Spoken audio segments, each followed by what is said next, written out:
अस्सलाम वालेकुम नाज़रीन, आप देख रहे हैं सवाल से आगे। मैं हूं लीना शिकरी। वक्त आ गया है कि 9 मई के मंसूबा साजों और मास्टरमाइंड्स के खिलाफ कानून की गिरफ्त मजबूत की जाए। 9 मई के वाकयात के हवाले से अफवाज पाकिस्तान को दो टोक मौक़िफ़ उनका सामने आ गया है और 9 मई के वाकयात में मुलविस लोगों से किसी किस्म की रियायत ना बरतने और कानून के मुताबिक सख्त से सख्त कार्रवाई का इंदिया आज army chief general Syed Asim Munir साहब की ज़ेर सदारत GHQ में मुनक्किद होने वाले फॉर्मेशन कमांडर्स कॉन्फ्रेंस में सामने आया है, जिसमें core commanders, principal staff officers और पाक फौज के तमाम फॉर्मेशन कमांडर्स ने शिरकत की।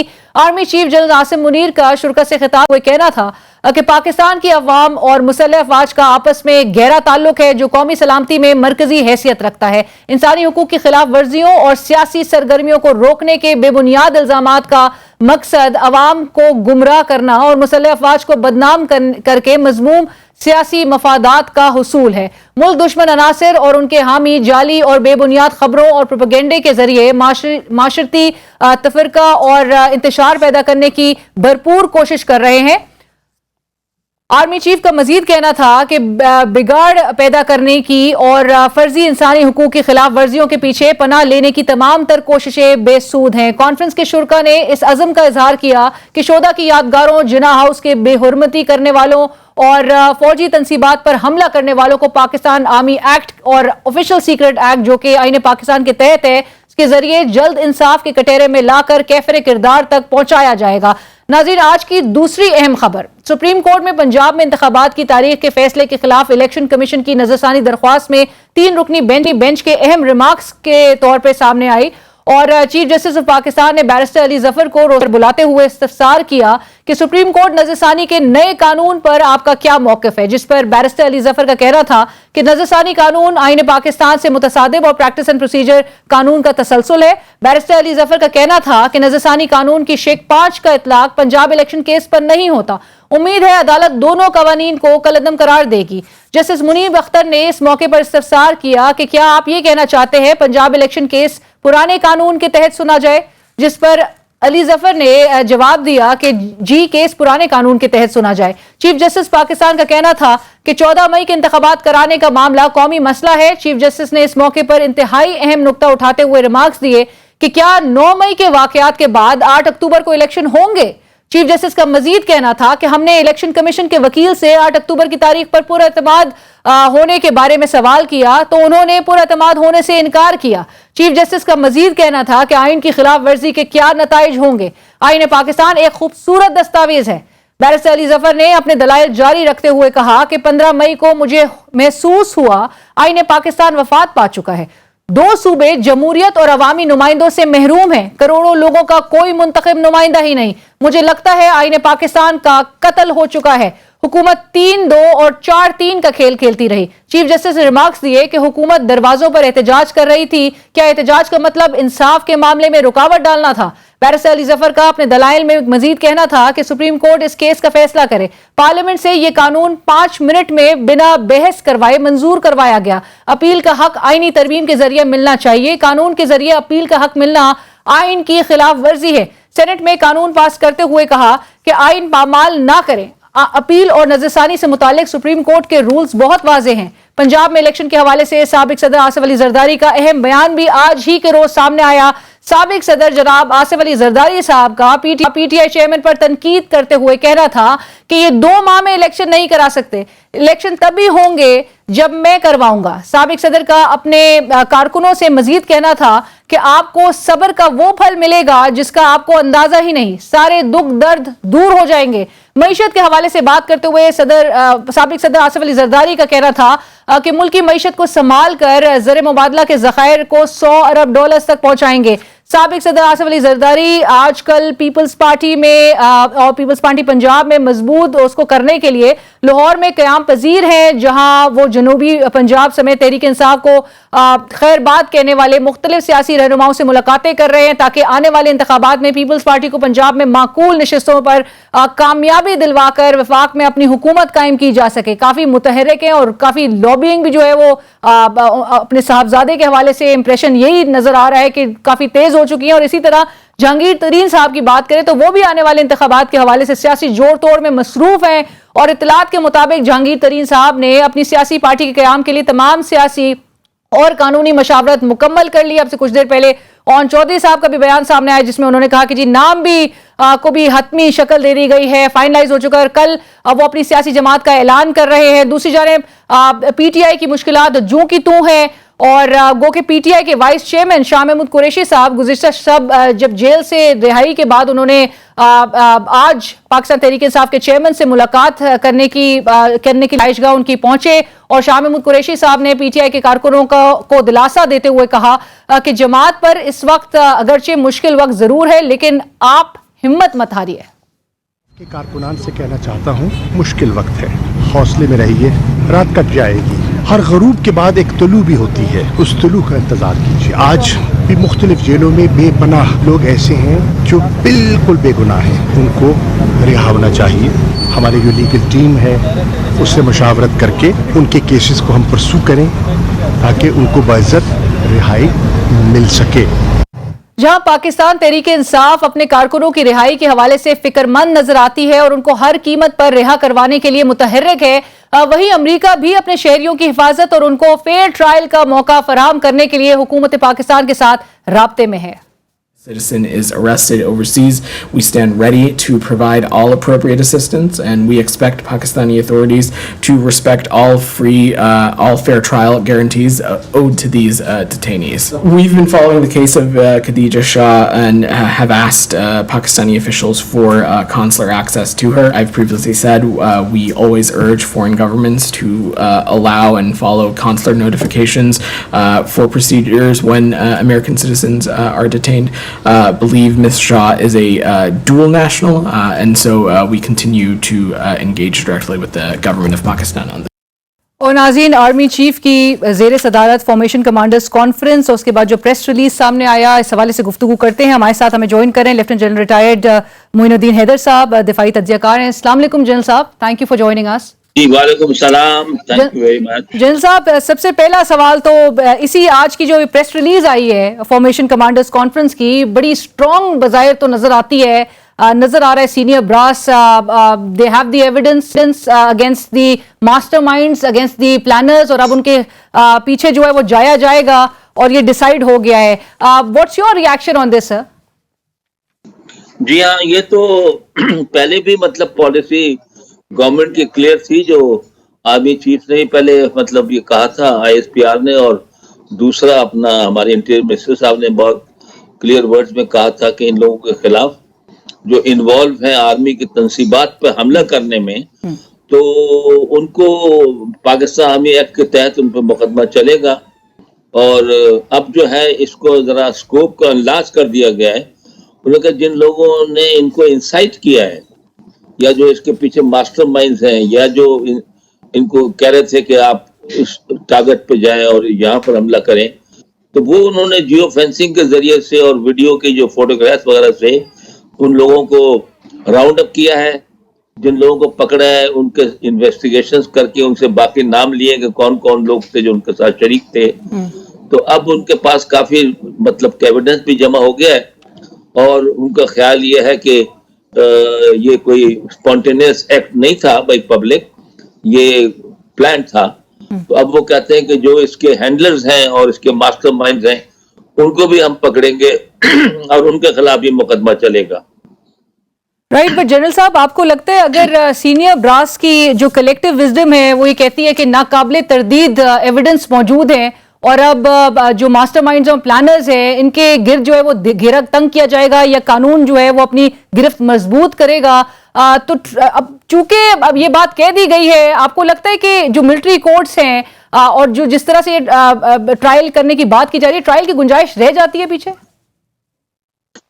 جی دیکھیے نا, یہ اس میں تو ظاہر ہے کہ جب یہ چیز سامنے آ گئی اور پتہ چل گیا کہ کون ملٹری تنصیبات پہ حملے کر رہے تھے اور وہ راؤنڈ اپ ہو گئے, تو ظاہر ہے ان کو اوپر پاکستانی ایکٹ کے تحت مقدمہ چلے گا, اور جنہوں نے یہ کام کیا ہے تو ان کو اس کی سزائیں ملیں گی, اور ان کے ہینڈلرز کو بھی میرے خیال میں جو ہے وہ بھی راؤنڈ اپ ہوں گے. یہی مطلب آئی ایس پی آر کی ریلیز سے تو یہی پتہ چلتا ہے.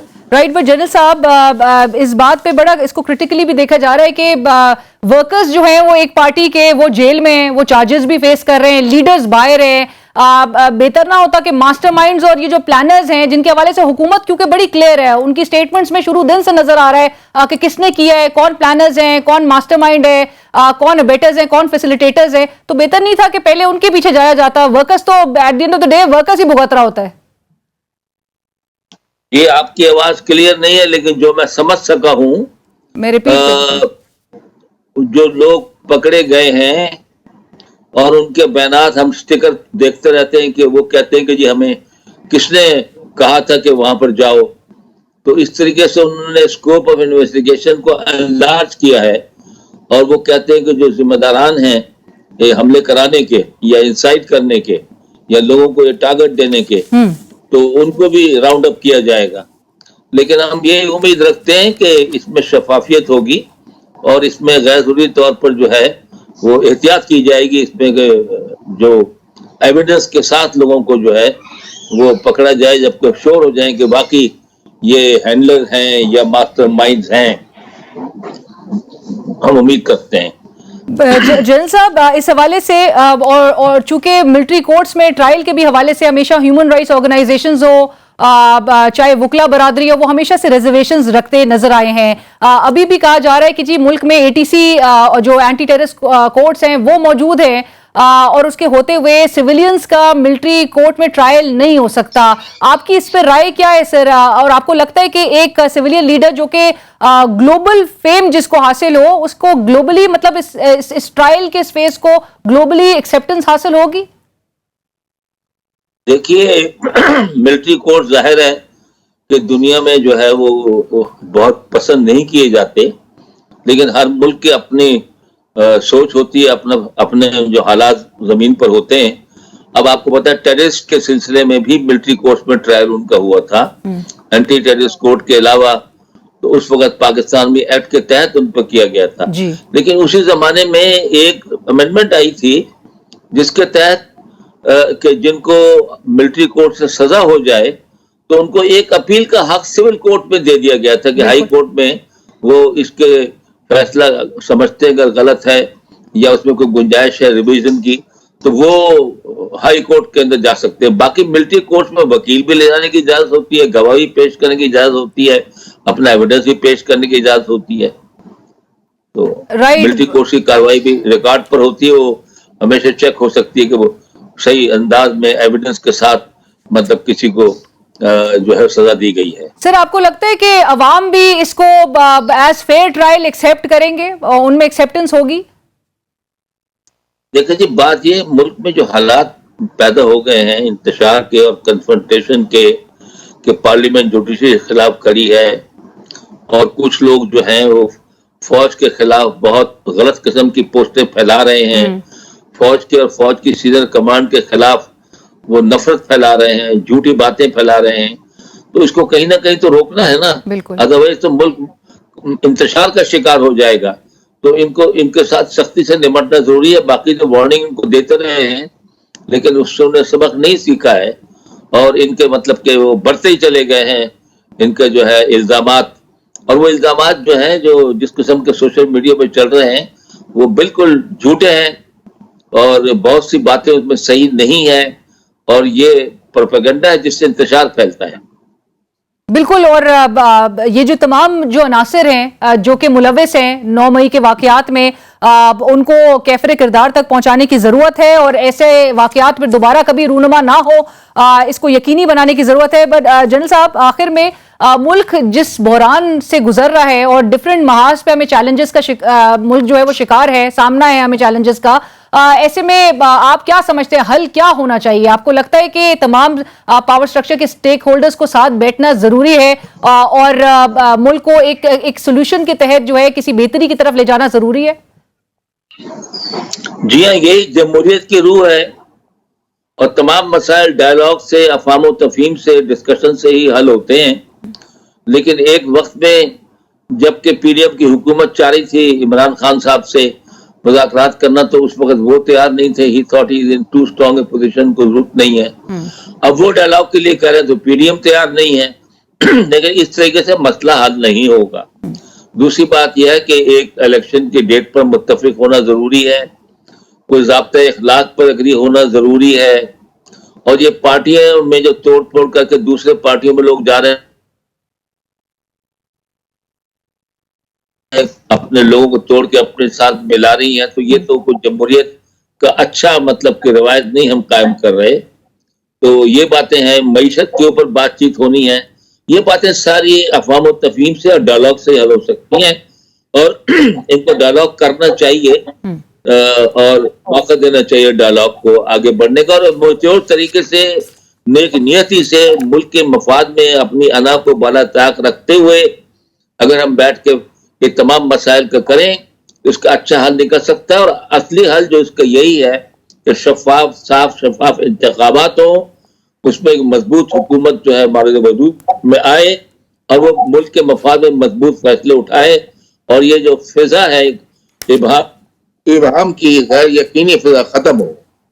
राइट जनरल साहब, एक और जो गुज़िश्ता हुकूमत को भी जिस एलिगेशन का सामना था वो ये था कि शायद गुज़िश्ता हुकूमत भी इदारों के साथ एक नेक्सस के अकॉर्डिंगली काम कर रही है, और उस वक्त की ऑपोजिशन के खिलाफ जो है वो केसेस बनाए जाते थे और फ्रिवलस केसेस होते थे। चूंकि मौजूदा हुकूमत में वही तमाम केसेस जो हैं वो अदालतों में आपने देखा उनका अंजाम क्या नजर आया, सब बरी हो गए।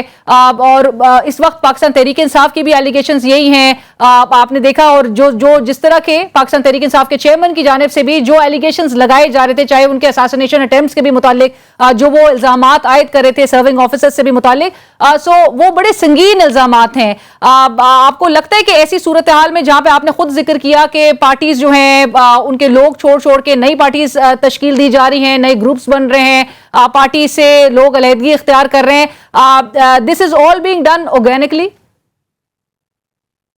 देखिए ये बहुत अफसोसनाक बात है, एक बहुत गलत रिवायत हमारे सियासत में घुसाई है पिछले चंद सालों से। पहले सियासत में तहम्मुल था, बुर्दबारी थी, एक दूसरे के बात को सुनने के खंदा पेशानी से पार्लियामेंट के फ्लोर के ऊपर इख्तलाफात करना, अपना पॉइंट ऑफ व्यू बयान करना, दूसरी पार्टी का उसको सुनना, दलील से जवाब देना, ये काफी हद तक खत्म होकर ये हम जातियात पे उतर आए हैं। और फिर गंदी लैंग्वेज इस्तेमाल होती है और कोई हद हमने नहीं छोड़ी जाने की, तो ये एक किस्म का इस तरह मखावत पैदा हो गई है सियासत के अंदर, तो ये अच्छी ट्रेडिशन नहीं है। और इसमें आपकी बात बिल्कुल सही है कि जो पुराना दौर था इमरान खान साहब की हुकूमत का, उसके अंदर ही बड़ी पकड़ धकड़ थी, उसके अंदर भी बहुत लोग जो कहते थे कि बगैर सबूत के लोग पकड़ लिए जाते हैं, फिर कई कई महीनों जेलों में बंद रहते हैं। तो ये जो ये एक रिवायत इस कदर कायम हुई है, ये सही नहीं है। अभी परवेज इलाही साहब हैं या अमाद हजर के वालिद साहब 82 साल के हैं, न कहीं भाग रहे हैं, न कहीं दौड़ रहे हैं, यहीं मौजूद हैं। जब कोई उनको बुलाएगा, किसी सिलसिले में कोर्ट बुलाएगा, कोई तो आ जाएंगे। या अपना इमरान खान साहब को जिस तरह धक्के देकर ले जा रहे थे वो, या परवेज इलाही साहब को धक्के देकर वो ले जाते हैं, ये मतलब कोई अच्छे सीन नहीं है। इसको देखकर हम कहते हैं कल तो चीफ मिनिस्टर थे, आज इनको ये धक्के पड़ रहे हैं। ये अच्छी रवायतें हम कायम नहीं कर रहे हैं, ये हमको इससे पीछे हट जाना चाहिए और वापस जो है कोई तहम्मुल, बुर्दबारी और शाइस्तगी की तरफ बढ़ना चाहिए। तहम्मुल, बुर्दबारी, और आपने जिस तरह से एक लफ्ज यूज किया, अपनी अना को बालाए ताक रख के एक अफाम व तफहीम के साथ एक सोल्यूशन की तरफ आया जाए ताकि मुल्क को आगे बढ़ाने की तरफ तमाम स्टेक होल्डर्स एक पेज पर आके मुल्क के लिए सोचें, मुल्क की आवाम के लिए सोचें, क्योंकि एट स्टेक इस वक्त मुल्क की आवाम नजर आती है, मुल्क नजर आता है, मुल्क की सलामती नजर आती है, और जिससे ऑब्वियसली एक्सटर्नल फोर्सेस भी इसको एक्सप्लॉइट कर सकते हैं। Thank you so much general साहब, बहुत शुक्रिया आपके वक्त का। Thank you for joining us. हमसे बात कर रहे थे lieutenant general retired general Moinuddin Haider साहब, दिफाई तज्जियाकार। और हम इसी के साथ ही बढ़ेंगे एक ब्रेक की तरफ। लेकिन अच्छी बात जनरल साहब ने ये की कि सोल्यूशन और सोल्यूशन का हल, सोल्यूशन जो है वो सिर्फ और सिर्फ निकाला तब जा सकता है जब तमाम स्टेक होल्डर्स एक साथ मिल बैठकर अफाम व तफहीम के साथ उस पर गौर करें और एक रास्ता बनाएं, एक राह हमवार होती हुई दिखाई दे, ताकि मुल्क को इन चैलेंजेस से बाहर निकाला जा सके, बजाय इसके कि एक दूसरे पर इल्जामात और फिर इदारों को भी निशाना बनाना, जो कि बड़ा एक संगीन एक सूरत हाल देखने में आ रही। बहरहाल इसके साथ ही एक ब्रेक की तरफ चलते हैं। ब्रेक के बाद नाज़रीन, ब्रेक के बाद एक बार फिर खुशामदीद। इस वक्त हमें ज्वाइन करें सीनियर माहिर कानून हामिद खान साहब। हामिद साहब अस्सलाम वालेकुम, बहुत शुक्रिया हमें ज्वाइन करने के लिए। حامد صاحب میں الیکشن سے متعلق تو آپ سے ضرور سوال کروں گی کہ نتائج جو چونکہ آئین کی بڑی بلیٹنٹ خلاف ورزی ہوتے ہوئے دیکھی گئی ہے، عدالتی احکامات جو 14 مئی کے پنجاب کے انتخابات سے متعلق تھے وہ بھی فالو نہیں ہوئے، تمام چیزیں بڑی کنوینئنٹلی بڑی کمفرٹیبلی حکومت نے فلاؤٹ کی ہے. لیکن اس سے پہلے آج جو یہ ایک اہم کانفرنس ہوئی ہے فارمیشن کمانڈرز کانفرنس، جس کی صدارت army chief general Asim Munir صاحب کر رہے تھے، اور حامد صاحب اب فیصلہ کیا گیا ہے کہ 9 مئی کے واقعات کی شدید جس کی مذمت کی جا رہی تھی، اس حوالے سے فیصلہ یہ کیا گیا ہے کہ اب اس میں نہ صرف وہ لوگ جو کہ براہ راست ان واقعات میں ملوث تھے ان کے گرد گھیرا تنگ کیا جائے گا، بلکہ وہ لوگ بھی جنہوں نے ماسٹر مائنڈ تھے، جو منصوبہ ساز تھے، جو ایبیٹرز تھے، فیسیلیٹیٹرز تھے، ان کے خلاف بھی گھیرا تنگ کیا جائے گا اور قانون کی گرفت مضبوط کی جائے گی. سب سے پہلے تو انیشل کامنٹس حامد صاحب آپ کا اس سے متعلق ہی کہ پرائما فیشائی لگ رہا ہے اب کہ پاکستان تحریک انصاف کے چیئرمین کے گرد جو ہے وہ گھیرا تنگ ہوتا ہوا دکھائی دے رہا ہے، اور اب ان کا ملٹری کورٹ جو ٹرائل ہے، چونکہ وزراء کے بیانات بھی آن ریکارڈ ہے، حکومتی وزراء جو کہتے آئے ہیں کہ جی ان کا ملٹری ٹرائل ہونا ہے، سو وہ ہوگا، لیکن اس کی لیجیٹمیسی کیا ہوگی سر، اور اس کا آؤٹ کم کس طرح سے دیکھتے ہیں آپ؟ دیکھیے، میں یہ سمجھتا ہوں کہ ملٹری کورٹ کا جو بھی فیصلہ کریں گے اس کی کوئی حیثیت نہیں ہوگی، اس کی کوئی لیجیٹمیسی نہیں ہوگی، کیونکہ آئین کے تحت ملٹری کورٹس میں سیولینز کو ٹرائل نہیں کیا جا سکتا. اس کے بارے میں ججمنٹس بھی موجود ہے، اس کے بارے میں پاس ریکارڈ بھی موجود ہے، تو میں نہیں سمجھتا کہ ان کی کسی قسم کی بھی کوئی صاف کریڈیبلٹی ہوگی اگر ملٹری کورٹس میں کسی کے خلاف بھی بشمول عمران خان کے چلایا گیا مقدمہ تو اس کی کوئی حیثیت نہیں ہوگی، نہ اس کے ورڈکٹ کی کوئی حیثیت ہوگی. سر حیثیت آپ کہہ رہے ہیں نہیں ہوگی، اور سپیریئر کورٹس تک معاملہ جا سکتا ہے، مطلب روک سکتی ہیں وہ؟ بالکل روک سکتی ہے. اس کے بارے میں تو آلریڈی ایک ججمنٹ ہے، پوری کورٹ کی ججمنٹ ہے 2015 کی، جس میں انہوں نے کہا ہے کہ ملٹری کورٹ جو اس وقت آئین کے تحت بن سکتے تھے، کیونکہ 21ویں ترمیم کے مطابق اس وقت 2 سال کے لیے ملٹری کورٹ کی اجازت دی گئی تھی، مخصوص حالات کو سامنے رکھتے ہوئے، اور وہ مزید 2 سال ایکسٹینڈ ہوئی تھی 2009 میں 19 میں ختم ہو چکی ہے. جی 2017 میں اس وقت بھی یہ کہا گیا تھا سپریم کورٹ نے کہ ہم ملٹری کورٹ کے ورڈکٹ کو جوڈیشلی ریویو کر سکتے ہیں. رائٹ، بٹ حامد صاحب ایک اور سوال اس سے متعلق کہ کیا جنرل پبلک اسے ایز اے فیئر ٹرائل بھی ایکسیپٹ کرے گی؟ بالکل نہیں کرے گی، اور یہی سمجھا جائے گا کہ یہ وکٹمائزیشن ہے، انصاف نہیں دیا جا رہا اور انصاف سے محروم کیا جا رہا ہے جس کی کبھی ٹرائل ہوگا ملٹری کورٹس میں، کیونکہ نہ وہ فیئر ٹرائل کی ڈیفینیشن میں آئے گی بات، اور نہ ہی ڈیو پروسیس جو کہ آرٹیکل 10A کے تحت کانسٹیٹیوشن میں ہر ٹرائل کے لیے ضروری کہا گیا ہے. رائٹ، بٹ حامد صاحب جو عناصر اس میں ملوث تھے آپ کے خیال میں اور آپ کی رائے کیا ہے اس سے متعلق کہ ان کے خلاف سزا پھر ہونی کس طرح سے چاہیے، اور کہاں پر ان کا ٹرائل ہونا چاہیے، اور ان کو کیونکہ کیفرت کردار تک پہنچانا ہے، ایسے واقعات تو کبھی ملک کی تاریخ میں رونما نہیں ہوئے. دیکھیے، اس صورت میں قانون موجود ہے، اینٹی ٹیررزم کا لا موجود ہے، اینٹی ٹیررسٹ کورٹس موجود ہیں. سپریم کورٹ نے 9 رکنی بینچ نے 1999 میں ججمنٹ دی تھی کہ اینٹی ٹیررسٹ کورٹس کے ہوتے ہوئے ملٹری کورٹس کا کوئی جواز نہیں ہے. جو بھی ٹیررزم میں یا اس قسم کے ایکٹس میں ملوث ہے اس کا آپ اینٹی ٹیررسٹ کورٹس میں مقدمہ چلا سکتے ہیں اور چلانے چاہیے. رائٹ، حامد صاحب اب الیکشن سے متعلق آج چونکہ سپریم کورٹ میں پنجاب انتخابات پر نظر ثانی درخواست کے حوالے سے سماعت کے دوران بیرسٹر علی ظفر صاحب نے کامنٹس ان کے تھے کہ جی 15 مئی کو انہوں نے کہا کہ انہیں محسوس ہوا کہ آئین پاکستان وفات پا چکا ہے. وہ کہتے ہیں کہ آئین پاکستان کا قتل ہو چکا ہے مجھے لگتا ہے، اور 2 صوبے چونکہ جمہوریت اور ایک نمائندہ حکومت سے عوامی نمائندوں سے محروم ہیں، لہٰذا ان کے خیال میں اب آئین جو ہے وہ ایگزسٹ ہی نہیں کرتا دکھائی دے رہا. آلدو کہ چیف جسٹس صاحب کے ریمارکس جو سماعت کے حوالے سے سامنے آئے وہ یہ تھے کہ 14 مئی کا انتخابات کرانے کا معاملہ وہ کہتے ہیں قومی مسئلہ ہے، ہے اور آئین کی خلاف ورزی کے نتائج کیا ہوں گے یہ بھی سوال ریز کیا گیا اور کیا آئینی احکامات کو پس پش ڈالا جا سکتا ہے. بٹ حامد صاحب, آپ جس طرح سے یہ سچویشن دیکھ رہے ہیں سر کہ 14 مئی کے انتخابات کے حوالے سے جو عدالتی حکم تھا وہ نہیں مانا گیا, آئین جو بات واضح طور پہ کہتی ہے جو کانسٹیٹیوشنلی مینڈیٹری ہے کہ 90 دن کے اندر انتخابات ہونے چاہیے وہ نہیں فالو کیا گیا, اور اب 8 اکتوبر کے حوالے سے بھی بڑے ابہام کریٹ کیے جا رہے ہیں کہ whether election commission will be ready to conduct elections on 8 October. So آپ کو کیا لگتا ہے سر, اور سنگین نتائج اس کے کس حد تک ہوں گے اور یہ کیوں نہیں اب تک نتائج وہ دیکھنے میں آ رہے؟ دیکھیے, سب سے بڑی بات تو یہ ہے کہ آئین کی جو بڑی واضح شک ہے جس میں کہا گیا ہے کہ جب بھی اسمبلی ڈیزالو ہوگی 90 دن میں الیکشن ہوں گے, اس کی بڑی کھلی خلاف ورزی کی گئی ہے دونوں ہی صوبوں میں. دوسری بات یہ ہے کہ جب ان کے بارے میں سپریم کورٹ نے ایک فیصلہ دیا اور کہا ہے کہ ہاں 90 دن میں ہی ہونے چاہیے, صرف چند دن کی ڈھیل ہو سکتی ہے الیکشن شیڈیول کی ریکوائرمنٹس پوری کرنے کے لیے, تو اسی لیے انہوں نے 14 مئی کا ڈیٹ مقرر کی تھی. اس طرح کھلے عام انہوں نے 14 مئی کی سپریم کورٹ کی دی ہوئی ججمنٹ کی خلاف ورزی کی ہے اور کھلے عام اس کے خلاف باتیں اور اس کے خلاف الزامات لگائے ہیں. اس سے آئین کا بھی اور عدلیہ کی آزادی کا بھی بہت بڑا نقصان ہوا ہے, جو کہ سب کا نقصان ہے.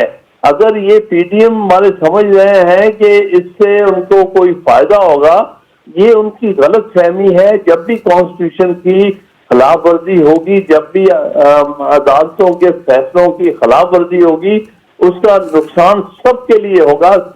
سارے پاکستانی شہری اس کی وجہ سے سفر کریں گے.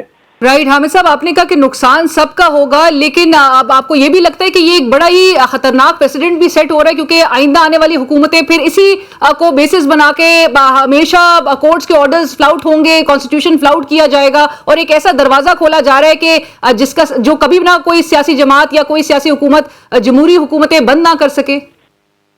بالکل صحیح آپ نے کہا, اسی لیے ہم کہتے ہیں کہ یہ تو انڈکلیئرڈ مارشل لا نظر آ رہا ہے. یہ مارشل لا میں ہوتا تھا کہ عدالتوں کے فیصلوں کو بالکل نظر انداز کیا جاتا تھا, بلکہ اس کے خلاف کھلم کھلا باتیں کی جاتی تھی. اور تو یہاں پر حالانکہ کہنے کو تو اس وقت آئین موجود ہے, آئین کی ڈسپینسیشن ہونی چاہیے, لیکن حالات وہ ہیں کہ جیسے مارشل لا دوروں میں عدالتوں کے فیصلوں کو بالکل اہمیت نہیں دی جاتی تھی, وہی حالات آج کل آئین کے ہوتے ہوئے پیدا کیے جا رہے ہیں. لیکن حامد صاحب, ود آل ڈیو ریسپیکٹ, آپ کے خیال میں سپریم کورٹ کی جانب سے پھر ریسٹرینٹ کا مظاہرہ کیا جا رہا ہے, اور کیوں کیا جا رہا ہے؟ اس کا تو وہ ان کو جواب دہ ہونا پڑے گا آنے والے وقتوں میں, کیونکہ بات یہ نہیں ہے صرف اس وقت کی چند آرڈرز کی جو ہے عمل درآمد ہونے کی بات نہیں ہے. ایک غلط روایت سیٹ ہو رہی ہے, ایک غلط نظیر بنائی جا رہی ہے, جس کا ملک کو بھی, آئین کو بھی اور عدلیہ کو بھی بے پناہ نقصان ہونے کا خطرہ ہے. ملک, آئین اور عدلیہ کو بھی بے پناہ نقصان ہونے کا خطرہ ہے. حامد صاحب, آپ کو لگتا ہے ایسے سیناریو میں جہاں پر اگر حکومت چلے, بظاہر ان کے سٹیٹمنٹ سے نظر آتا ہے کہ وہ اکتوبر میں الیکشنز کرانے کے لیے راضی ہیں, وہ کہتے ہیں کہ جی 12 اگست کو نیشنل اسمبلی کی مدت مکمل ہو رہی ہے اور ہم اکتوبر میں الیکشنز ہو جائیں گے, لیکن ساتھ ہی ساتھ پاکستان تحریک انصاف کے جس طرح سے رہنما پارٹی سے علیحدگی اختیار کر رہے ہیں, جتنے ان کے جو لوگ ہیں وہ ڈیٹینڈ اس وقت ابھی بھی زیر حراست موجود ہیں, جیلوں میں موجود ہیں, آپ کو لگتا ہے کہ فری اپرچونٹی مل پائے گی؟ مطلب سوال تو پھر یہی ہوگا کہ ایکول اپرچونٹی تمام سیاسی جماعتوں کو جو ہونی چاہیے, اور فری اینڈ فیئر الیکشنز ہونے چاہیے, ٹرانسپیرنٹ الیکشنز ہونے چاہیے, وہ اس کا انعقاد ممکن ہو سکے گا؟ دیکھیے, یہ تو بڑے واضح طور پہ پری ریکنگ ہو رہی ہے, یعنی ایک پارٹی پر ہر قسم کا ظلم, زیادتی اور وکٹمائزیشن ہو رہی ہے. ان کے رہنماؤں کو, ان کے ورکرز کو جس طرح ان پر ظلم ڈھایا جا رہا ہے, انہیں اٹھایا جا رہا ہے, اور 40 پارٹیاں بنائی جا رہی ہیں, ان میں سے کچھ لوگوں کو توڑ کر وہ ایک ترین صاحب ہیں جو پہلے ہی سپریم کورٹ سے وہ نااہل قرار ہو چکے ہیں, ان کو سامنے لایا جا رہا ہے. نہ ان کی کوئی سیاسی حیثیت ہے اور نہ ان کا کوئی رائٹ ہے انڈر دی لا کہ وہ پولیٹیکل پارٹی بنائے، جبکہ وہ خود نااہل ہو چکے ہیں سپریم کورٹ سے. تو یہ سارا کچھ اور پارٹیاں توڑ کے نئی پارٹیاں بنائی جا رہی ہیں. یہ پولیٹیکل انجینئرنگ ہو رہی ہے، ایک بہت بڑے لیول پر ہو رہی ہے. یہ پاکستان کی تاریخ میں بھی اتنی بڑی پولیٹیکل انجینئرنگ پہلے نہیں دیکھی گئی. یہ اتنی کھلم کھلا کی جا رہی ہے، پارٹیاں بنانی ہیں، لوگوں کی وفاداریاں تبدیل کرنی ہیں. ایسے حالات میں تو الیکشن کی کوئی بھی کریڈیبلٹی نہیں ہوگی، کوئی بھی ساتھ نہیں ہوگی. اس کو کسی نے قوم نے نہیں قبول کرنا. تو اس لیے جب تک آپ ساری سیاسی جماعتوں کو پورا موقع نہیں دیں گے کہ کھل کے اس میں حصہ لیں اور آزادی سے حصہ لیں، ان کو ایک تحفظ دیا جائے، آئینی تحفظ ہو اور عدالتیں آزاد ہوں، اس کے بغیر تو کوئی بھی الیکشن جو ہے جنرل الیکشن اس کی کوئی ساتھ اور کوئی اس کی حیثیت نہیں ہوگی. رائٹ، بٹ حامد صاحب آپ نے جس طرح سے کہا کہ جہانگیر ترین صاحب ایک نئی سیاسی جماعت تشکیل نہیں دے سکتے، اور ساتھ ہی ہم یہ دیکھتے ہیں کہ پاکستان مسلم لیگ نواز کے جو قائد ہیں وہ میاں نواز شریف صاحب ہیں، جو سیم انہوں نے بھی اسی قسم کے ایک ورڈکٹ کا سامنا کیا ہے. وہ بھی ڈسکوالیفائڈ تھے، تاحیات نااہل قرار دیا گیا تھا انہیں، لیکن وہ بھی تو سیاسی جماعت کو لیڈ کر رہے ہیں. اور صرف وہ نہیں، تمام جو کیبنٹ کے ڈیسیشنز ہوتے ہیں، یہ موجودہ حکومت جس طرح سے چل رہی ہے اس کے حوالے سے بھی کہا جاتا ہے تمام فیصلے وہ کرتے ہیں. دیکھیے یہ تو بہرحال صورتحال سامنے ہے، لیکن وہ فیصلے پیچھے بچڑے ان کے ہی چلتے ہیں. لیکن کم از کم دکھانے کو تو جو حکومت ہے، یہ جو پارٹی ہے، وہ نااہل لوگوں کے پاس نہیں ہے. یہاں پر تو ایک نااہل شخص کو، جس کو سپریم کورٹ نے 2 دفعہ نااہل قرار دیا ہے، پہلے ورڈکٹ آیا، پھر ریویو پٹیشن بھی خارج ہوئی اور اس پر بھی ورڈکٹ آیا. تو اس شخص کو کہنا کہ بھئی نئی سیاسی جماعت بناؤ، تو یہ تو کھلم کھلا ایک دھاندلی ہے، عدلیہ کے فیصلوں کی نفی ہے، عدلیہ کے فیصلوں کو اور آئین کو جو ہے نیچا دکھانے کی کوشش ہے. رائٹ حامد صاحب، اور ساتھ ساتھ یہ بھی دیکھا جا رہا ہے، ہم جس طرح سے بات بھی کر رہے تھے کہ فری اینڈ فیئر اپرچونٹی تمام سیاسی جماعتوں کو ہونی چاہیے. ایک طرف نئی سیاسی جماعتیں بنائی جا رہی ہیں اور لوگ ایک بڑی تعداد میں دیگر جماعتوں کا رخ کر رہے ہیں، گروپس بن چکے ہیں already. On the other hand یہ بھی دیکھا جا رہا ہے کہ پاکستان تحریک انصاف کے چیئرمین کے خلاف جو ایک ان گنت مقدمات کی جو ایک فہرست موجود ہے. اور پھر ایک اور آپ کو یاد ہوگا کہ کل کے روز ہی وزیر اعظم کے معاون خصوصی عطا تارڑ صاحب نے بھی پریس کانفرنس کے دوران جو گزشتہ روز افسوسناک جو سانحہ پیش آیا، جس طرح سے سپریم کورٹ کے ایڈوکیٹ عبدالرزاق صاحب کو قتل کیا گیا، اس کا بھی جو مقدمہ ہے وہ پاکستان تحریک انصاف کے چیئرمین کے خلاف درج کر لیا گیا ہے. آج کھوسا صاحب بھی سپریم کورٹ کے باہر یہ کہہ رہے تھے کہ آج چھینک بھی مارو گے تو پی ٹی آئی چیئرمین کے کھاتے میں ہی پڑے گی. آپ کو لگتا ہے ایسے سیناریو میں ووٹ بینک پاکستان تحریک انصاف کا یا پاکستان تحریک انصاف کے چیئرمین کے حوالے سے جو پاپولیرٹی گراف ہے وہ امپیکٹ کرے گا؟ دیکھیے بات یہ ہے کہ اگر ان کے خیال سے ان سارے اقدامات سے ان کا پاپولیرٹی گراف نیچے آتا ہو تو وہ پھر الیکشن کرا لے. وہ تو اس چیز پر درپے ہیں کہ ان کو سیاست سے باہر کرنا ہے، ان کی پارٹی کو بین کرنا ہے، ان کو ڈسکوالیفائی کرنا ہے، اور ان کی پارٹی کو بین کر کے اور ان کو ڈسکوالیفائی کر کے دوسرے پارٹیوں کو ہی صرف الیکشن لڑنے کی اجازت دینی ہے اور انہی کے اسی الیکشن کے حوالے سے نئی حکومت بننی ہے. تو یہ تو بات واضح ہو چکی ہے کہ کس کو وکٹمائز کیا جا رہا ہے. اور اس میں اہم بات یہ ہے کہ یہ کبھی بھی قوم قبول نہیں کرے گی اس قسم کا کوئی الیکشن جو اس میں اتنی بڑی زیادتی، اتنی بڑی دھاندلی، اتنی بڑی ریگنگ اور اتنی بڑی پولیٹیکل انجینئرنگ کی جا رہی ہو، جو سب کو واضح طور پہ نظر آ رہی ہو کہ اس کے پیچھے کون سے عناصر اور کیا عناصر ہیں جو سب کچھ کر رہے ہیں.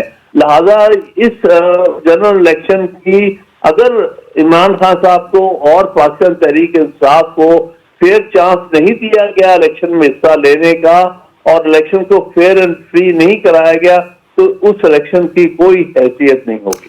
بہت شکریہ حامد خان صاحب، thank you so much for your time sir. ہمارے ساتھ باتیں سینئر ماہر قانون حامد خان صاحب، جنہوں نے کہا کہ جس طرح سے ایک بلیٹنٹ पॉलिटिकल इंजीनियरिंग हो रही है मुल्क में, जिस तरह से एक प्री पोल रिगिंग हो रही है, ऐसी सिचुएशन में इलेक्शंस और इलेक्शंस के पे रिजल्ट्स की कोई हैसियत नहीं होगी, जहां पर एक पार्टी को जिस तरह से कॉर्नर किया जा रहा है और जो ऑलरेडी उनकी जमात भी जिस तरह से कह रही है कि डिसमेंटलिंग और क्रश करने का सिलसिला जो है वो जारी है। बहरहाल एक ब्रेक पे चलेंगे, कल का दिन बड़ा अहम है इस हवाले से कि इक्तिसादी सर्वे रिपोर्ट जो है वो जारी की जाएगी। बिजनेस कम्युनिटी की क्या एक्सपेक्टेशंस हैं मौजूदा हुकूमत से और बजट के हवाले से क्या तवक्कुआत हैं, क्या मुतालबात हैं, इस हवाले से गुफ्तगू करेंगे एक ब्रेक के बाद।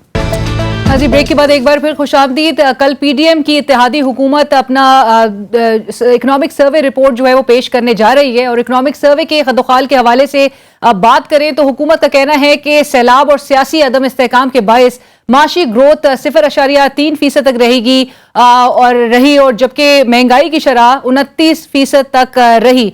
ज़राअत के शोबे में कमी देखने में आई है और इसकी शरह नमू 1.55% तक रही। मादनियात के शोबे में शरह नमू मनफी रिकॉर्ड की गई। आलमी बैंक की जानिब से अगले साल पाकिस्तान की शरह नमू 2% तक रहने की पेशगोई सामने आ रही है और माशी माहिरीन के मुताबिक आने वाला बजट अवाम के लिए टैक्सों की भरमार लाएगा, क्योंकि एफबीआर को टैक्स महसूलात में कमी के साथ साथ टैक्स में इजाफे की IMF की शर्त का भी सामना है। इसके अलावा अवाम के सस्ते पेट्रोल के हुसूल की उम्मीद भी दम तोड़ती दिखाई दे रही है, क्योंकि IMF की जानिब से पेट्रोलियम मसनूआत पर लेवी बढ़ाने का नया मुतालबा भी सामने आ गया, जिसके बायस हुकूमत को पेट्रोलियम मसनूआत पर लेवी में 10 रुपए तक का इजाफा करना पड़ेगा, जिसके बायस मुल्क में मजीद महंगाई होगी। दूसरी जानिब हुकूमत के 8 बजे मार्केट जो है वो बंद करने के फैसले और इसके खिलाफ जो है वो ताजिर बरादरी की जानिब से यकसर ये मुस्तरद किया गया है और ताजिर बरादरी का कहना है कि मुल्क में माशी सूरत-ए-हाल के बायस आगे ही लोगों की कुव्वत खरीद में वाज़ेह कमी देखने में आई है और हुकूमत के इस इकदाम के बायस ताजरों का कारोबार बिल्कुल तबाह हो जाएगा। आपको याद होगा कि इस साल के आगाज में भी हुकूमत की जानिब से ऐसा ही फैसला सामने आया था, जिस पर हुकूमत अमल दरामद करने में बहरहाल नाकाम नजर आई। दोबारा ये ऐलान करना पड़ा है कि 8 बजे जो है वो मार्केट्स बंद रहेंगी। हुकूमत इस वक्त जो बजट लेकर आ रही है उस हवाले से बिजनेस जो है और बिजनेस फ्रेंडली वो किस हद तक हो सकेगा, जो हालात इस वक्त देखने में आ रहे हैं, जिसमें आप देख सकते हैं कि डिफॉल्ट की तलवार भी हमारे सर पर लटक रही है और कुछ माहिरीन का ख्याल तो ये है कि हम डिफॉल्ट कर चुके हैं और शायद हम एक्सेप्ट नहीं कर पा रहे, एडमिट नहीं कर रहे।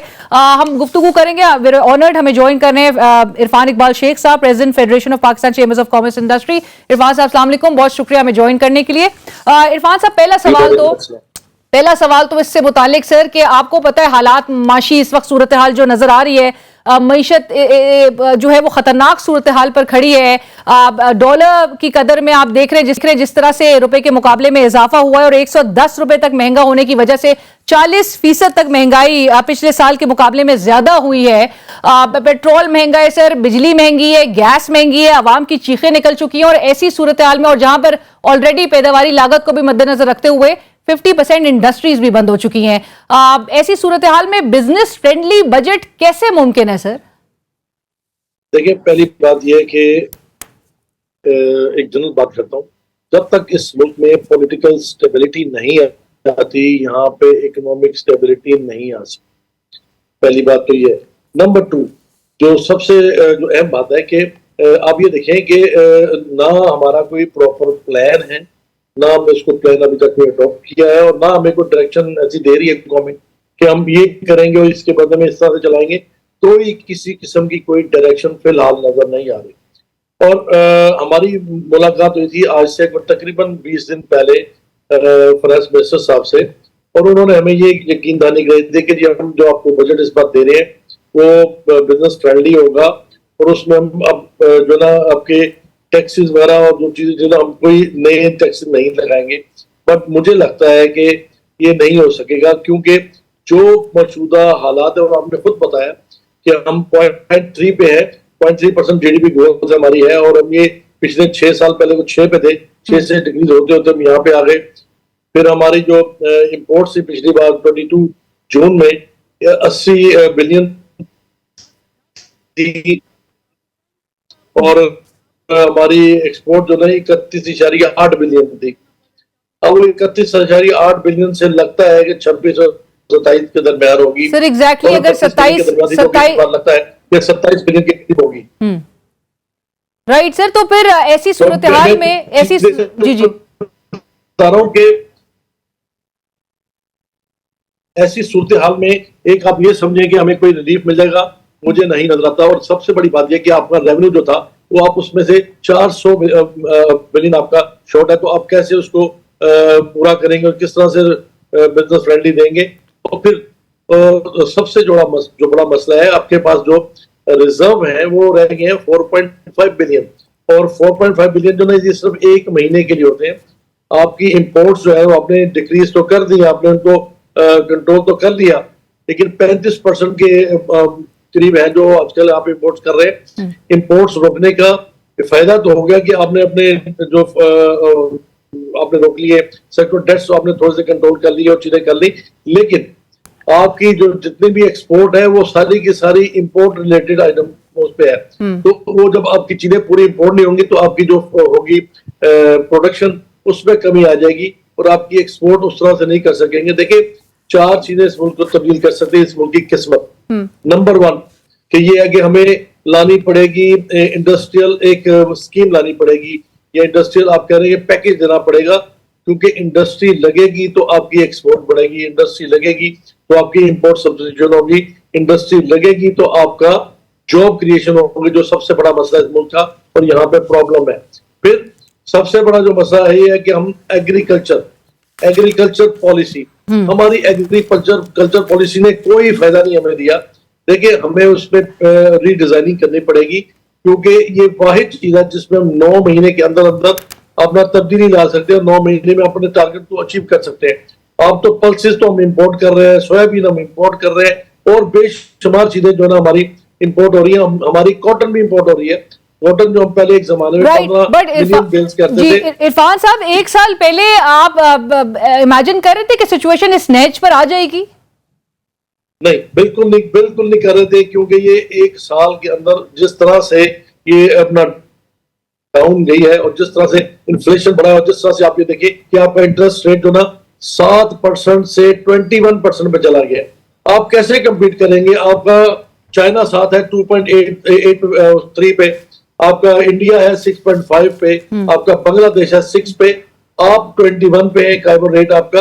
आप कैसे कम्पीट करेंगे? आपका इलेक्ट्रिसिटी हम दे रहे हैं 18 सेंट में, साथ वाले तीनों मुल्क दे रहे हैं 8 सेंट में, तो हमारे एक्सपोर्टर किस तरह से उनको कम्पीट कर सकेंगे? एक बहुत बड़ा लम्हा फिक्रिया है। हमें लॉन्ग टर्म पॉलिसी चाहिए, हम एडॉक बेसिस और शॉर्ट टर्म पे नहीं चल सकते। और नंबर 2 बात यह है कि हमारा IMF पे निसार सारा है, अगर IMF हमें नहीं देता सपोज, तो फिर हमारे पास क्या लायामल है? इस लायामल के लिए क्या सोचा और सेकंड गवर्नमेंट की क्या स्कीम है, ये क्या सेकंड उन्होंने स्ट्रेटजी रखी है जिसकी बेस पर करना है? कोई अभी तक इसके ऊपर गवर्नमेंट ने किसी किस्म की मालूमात नहीं दी है। तो मैं समझता हूं कि इस वक्त चीजें जो ना मुश्किल है, उनके लिए भी मुश्किल है, पाकिस्तान के लिए भी मुश्किल है और लोगों के लिए भी बहुत मुश्किल होंगी।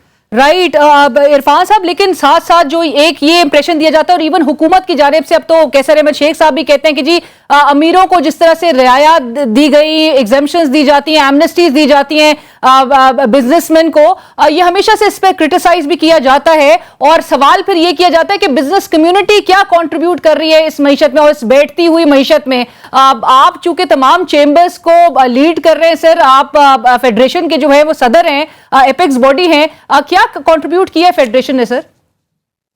देखिए मेरी एक बात सुने, पहली बात तो ये कि हमने इनको सारी पॉलिसी सारी हमने चीजें हम बना के दे रहे हैं। आप ये देखेंगे हमने जो हमारा R&D का सेक्शन है वो पाकिस्तान में एक वाहिद होगा डिपार्टमेंट जो प्रॉपर सही तरीके से करेक्ट डाटा के साथ काम कर रहा है। हम अभी तक 12 पब्लिकेशन कर चुके हैं और सारी अपनी मिनिस्ट्री को देते हैं। इसमें हमने क्रिप्टो करेंसी के ऊपर भी लिखा है कि इसको लेके आए। ये जितने भी हमारे जवान जितने भी लोग आए हैं आजकल, उन्होंने 10 से 12 बिलियन की इसके ऊपर इन्वेस्टमेंट की हुई है और ये कैश कराने के लिए दुबई में जाते हैं, ये सिंगापुर में जाते हैं, अब तो इंडिया ने भी खोल दिया है। इनको ये डर है कि जी हमें कल को फेडरल हमें ना तंग करे या दूसरा तंग करे। भाई अगर दुबई को नहीं तंग कर रहे, इंडिया को तंग नहीं कर रहे, सिंगापुर को तंग नहीं कर रहे, तो आप भी अपनी पॉलिसीज में कुछ थोड़ी बहुत जो आपको रिजर्वेशन है उसके मुताबिक पॉलिसी बनाए, ताकि ये नेट में आपको रेवेन्यू भी आएगा, आपके पास फॉरेन रिजर्व भी आपके बढ़ जाएंगे।